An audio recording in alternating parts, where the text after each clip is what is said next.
పట్టణంలోని public club ఆవరణలో media సమావేశం నిర్వహించిన యశోద హాస్పిటల్ డాక్టర్ శ్రీనివాస్ బొట్ల. సూర్యాపేట జిల్లా కోదాడ పట్టణంలోని పబ్లిక్ క్లబ్ ఆవరణలో మీడియా సమావేశాన్ని నిర్వహించిన యశోద హాస్పిటల్ డాక్టర్ శ్రీనివాస్ బొట్ల రోడ్డు ప్రమాదంలో తీవ్రంగా గాయపడిన 14 ఏళ్ల బాలుడికి మలక్పేట్ యశోద ఆసుపత్రి వైద్యులు అత్యవసర న్యూరో సర్జరీ నిర్వహించి ప్రాణాలు కాపాడారు. తలకు గాయమైనప్పుడు బయటకు పెద్ద గాయం కనిపించకపోయినా నిర్లక్ష్యం చేయవద్దని వైద్యులు సూచించారు. సూర్యాపేట జిల్లా హుజూర్ నగర్ కు చెందిన 14 ఏళ్ల మల్లపోయిన తేజ ద్విచక్ర వాహనంపై వెళ్తుండగా పల్లి సమీపంలో కారు ఢీకొట్టింది. తీవ్రంగా గాయపడిన బాలుడు స్పృహ కోల్పోవడంతో ప్రాథమిక చికిత్స అనంతరం మలక్పేట్ యశోద ఆసుపత్రికి తరలించారు. పరీక్షల్లో పుర్రె లోపల భారీగా రక్తం పేరుకుపోయి మెదడుపై తీవ్ర ఒత్తిడి ఏర్పడినట్లు వైద్యులు గుర్తించారు. దీనిని ఎపిడ్యూరల్ హెమటోమాగా నిర్ధారించారు. దీంతో పాటు పక్కటెముక విరగడం, ఊపిరితిత్తి చుట్టూ గాలి చేరడంతో సహా పలు గాయాలు ఉండడంతో బాలుడిని పాలిట్రామా కేసుగా గుర్తించారు. అత్యవసర న్యూరో సర్జరీతో బాలుడి ప్రాణాలు కాపాడిన వైద్యులు senior consultant neurosurgeon doctor Srinivas Botla నేతృత్వంలోని వైద్య బృందం అత్యవసరంగా క్రానియోటమీ నిర్వహించి మెదడుపై ఒత్తిడి కలిగిన రక్తపు గడ్డను తొలగించింది. దెబ్బతిన్న పుర్రె ఎముకను టైటానియం ప్లేట్లు, స్క్రూలతో స్థిరీకరించారు. అదే సమయంలో ఊపిరితిత్తి చుట్టూ చేరిన గాలిని తొలగించేందుకు ఐసీడీ డ్రైనేజ్, శ్వాసమార్గ నిర్వహణకు ట్రాకియోస్టామీతో పాటు ఇతర గాయాలకు శస్త్రచికిత్స అందజేశారు. సకాలంలో సరైన నిర్ధారణ, వేగవంతమైన చికిత్సతో బాలుడి ప్రాణాలను కాపాడగలిగామని వైద్యులు తెలిపారు.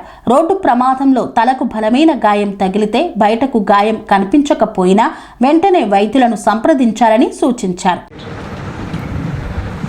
మలక్పేట్లో చీఫ్ న్యూరో సర్జన్ మరియు head of the department neuro surgery డిపార్ట్మెంట్లో వర్క్ చేస్తున్నాను. ఒక న్యూరో సర్జన్గా మేము రోజువారీ ఈ రోడ్డు ప్రమాదాలకు సంబంధించిన విక్టిమ్స్ని, క్షతగాత్రులను ట్రీట్మెంట్ చేస్తుంటాం రెగ్యులర్గా.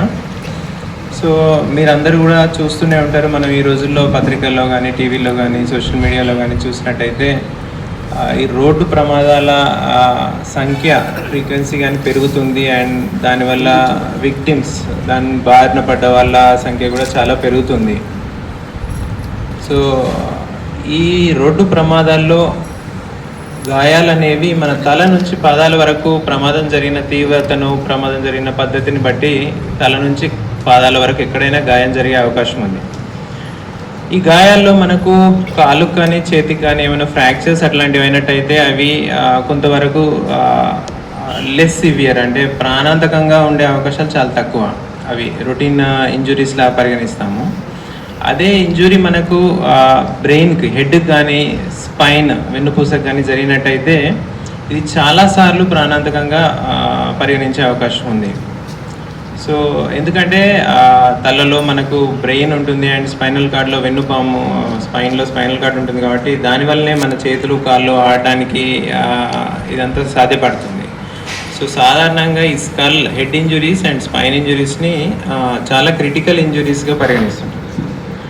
హెడ్ ఇంజురీస్ విషయానికి వచ్చినట్టయితే మనం మెయిన్గా కొన్ని రకాల ఇంజురీస్ని ఇప్పుడు ఎక్స్ప్లెయిన్ చేశాను. సో స్కల్ ఫ్రాక్చర్ ఉంటుంది. ఫ్రాక్చర్ అంటే మనం స్కల్ బోన్ విరిగిపోవడం. దీంట్లో కూడా ఒకటి లీనియర్ ఫ్రాక్చర్ అని అంటాం, అంటే జస్ట్ ఒక స్ట్రెయిట్ లైన్ ఫ్రాక్చర్ లాగా అవడం. అది కొంతవరకు లెస్ సివియర్, అంటే అంత ప్రాణాంతకంగా ఉండకపోవచ్చు.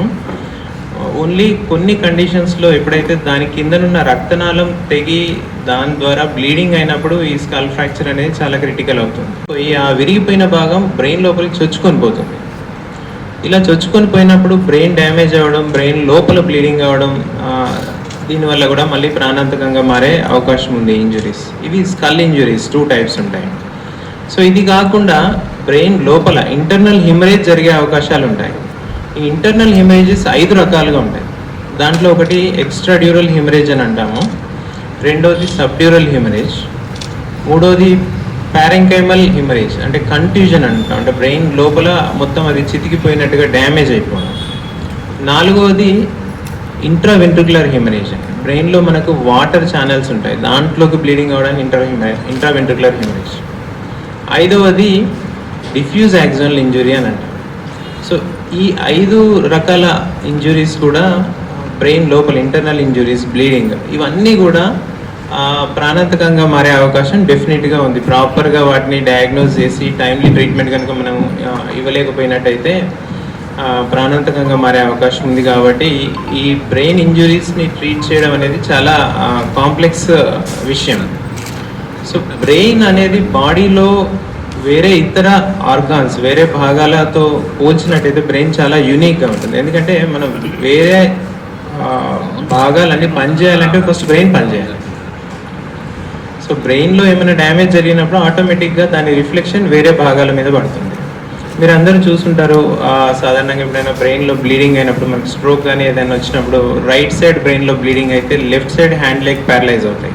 లెఫ్ట్ సైడ్ బ్రెయిన్లో బ్లీడింగ్ అయినట్టయితే right side hand leg paralyse అవుతాయి. సో ఆపోజిట్ ఉంటుంది బ్రెయిన్కి బాడీకి కనెక్షన్. సో ఇవన్నిటి దృష్ట్యా ఈ ఇంజురీస్ని కనుక మనం ట్రీట్ చేయాలి అన్నప్పుడు ప్రాపర్ సెటప్ ఉండడం అనేది ఇంపార్టెంట్. ఇది ఎమర్జెన్సీ, రైట్ ఫ్రమ్ ఎమర్జెన్సీలో పేషెంట్ వచ్చినప్పటి నుంచి ఫాస్ట్గా అసెస్ చేయడము, కావాల్సిన ఇన్వెస్టిగేషన్స్ చేయించడము, జరిగిన ఇంజురీస్ని క్వాంటిఫై చేయడము, దాని తర్వాత అప్రాప్రియేట్గా సపోజ్ తనకు బీపీ కానీ పల్స్ కానీ ఏమైనా పడిపోయినట్టయితే, అంటే ఎక్కువ బ్లీడింగ్ అవ్వడం వల్ల దాన్ని కంట్రోల్ చేయడము, అలాగే ఇమ్మీడియట్గా న్యూరో సర్జన్ కానీ నెక్స్ట్ ఆర్థోపెడిక్ ఇంజరీస్ ఉంటే ఆర్థోపెడిషన్ కానీ ఇన్ఫర్మేషన్ ఇచ్చి వాళ్ళ ఒపీనియన్ తీసుకొని సర్జరీకి ప్రిపేర్ చేయడము.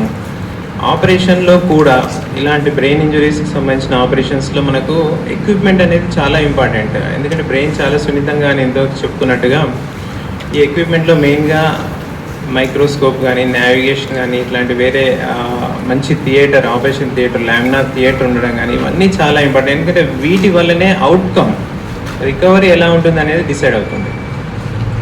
సపోర్ట్ కానీ, బీపీ పల్స్ అవన్నీ స్టేబుల్గా ఉంచడం, మళ్ళీ బ్లీడింగ్ జరగకుండా కాపాడుకోవడం, ఇవన్నీ కూడా చాలా క్రిటికల్. సో అందుకే బ్రెయిన్ ఇంజురీస్ని ట్రీట్మెంట్ చేస్తున్నప్పుడు ఒక proper setup and full time personnel like డాక్టర్సే కానీ వేరే వాళ్ళందరూ ఫుల్ టైం ఉన్నట్టయితే ఆ అవుట్కమ్స్, ఆ రికవరీ అనేది డెఫినెట్గా చాలా బెటర్గా ఉంటుంది నార్మల్ సర్జరీస్ కన్నా. ఒక 14 సంవత్సరాల బాలుడు మా దగ్గరికి రావడం, తనకు ఇమ్మీడియట్గా మేము రెస్పాండ్ అయ్యి సర్జరీ చేసి అండ్ మెడికల్ అండ్ సర్జరీ ఏది డెఫిసిట్ ఏం లేకుండా నడుస్తూ తిరగడం అనేది మాకు చాలా హ్యాపీగా ఉంది. ఈ స్టోరీ మీ ముందు షేర్ చేసుకోవడానికి నేను చాలా సంతోషంగా ఉన్నాను. మన 14 సంవత్సరాల బాలుడు తేజ, సో తన తలకు గాయమైంది. సో ఇక్కడ బేసిక్ ఫస్ట్ ఎయిడ్ అది చేయించి బెస్ట్ ట్రీట్మెంట్ కోసమని హైదరాబాద్ యశోద హాస్పిటల్ తీసుకొని రావడం జరిగింది. మా దగ్గర రాగానే ఎమర్జెన్సీ విభాగంలో మా దగ్గర ఆల్మోస్ట్ నైట్ అవుతుంది అప్పటికే. ఎమర్జెన్సీలో సిటీ స్కాన్ చేశాం. తన స్కాన్లో మాకు తెలిసింది ఏంటంటే 2 ఇంజురీస్ ఉన్నాయి. లెఫ్ట్ సైడ్ బ్రెయిన్లోనేమో ఎక్స్ట్రాడ్యూరల్ హెమరేజ్ అని అంటాము.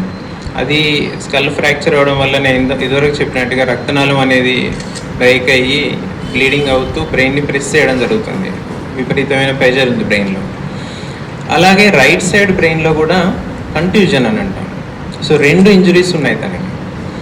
సో ఇట్లాంటి పరిస్థితుల్లో మేము ప్రాపర్గా స్కాన్ అంతా స్టడీ చేసిన తర్వాత తనని మెయిన్గా ఇప్పుడు ప్రాణాంతకంగా మారి తనకు లైఫ్ రిస్క్ కలిగిస్తున్న ఇంజురీ లెఫ్ట్ సైడ్ ఉన్న ఇంజురీ అని డిసైడ్ చేయడం జరిగింది.